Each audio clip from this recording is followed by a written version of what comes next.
Businesses in flood-stricken Edgecumbe say a government support package doesn't go far enough. Now, the government announced yesterday $250,000 will be made available to about 100 businesses in and around Edgecumbe as part of a $700,000 support package. What does that mean? We decided to ask exactly that.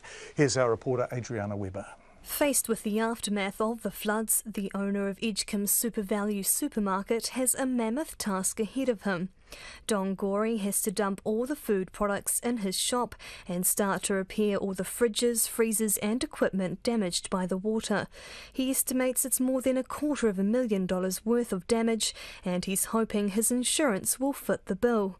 But for other businesses, especially the larger ones, he says the package will barely scratch the surface. For the small businesses, yes, it probably will be worthwhile, but when you divide 100 businesses roughly in the Edgecumbe area, you're not actually talking a lot of money. So I suppose it's a drop in the ocean. It does show the government are looking at the situation, but it is a drop in the ocean.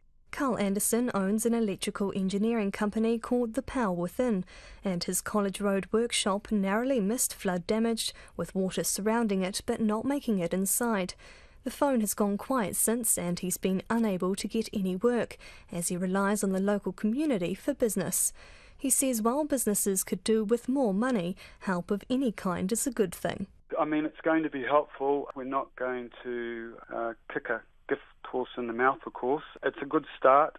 Mr. Anderson says it's important businesses get access to the fund as soon as possible. Some businesses, very close to mine, have lost everything. They've lost commercial workshops, they've lost their house, and they've lost their business income, so some of them are very urgent. The Chief Executive of the Eastern Bay of Plenty Chamber of Commerce, Gerard Casey, says recovering from the floods is a marathon, not a sprint, and it will take time to assess businesses' needs.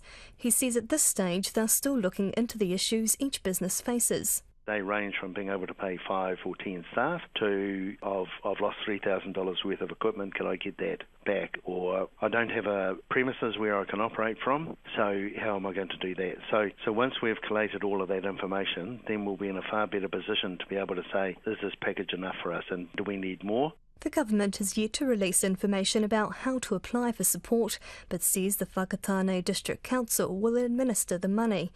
The package is in addition to civil defence payments, hardship assistance, emergency accommodation and money for people to clean up. For Checkpoint, Adriana Weber.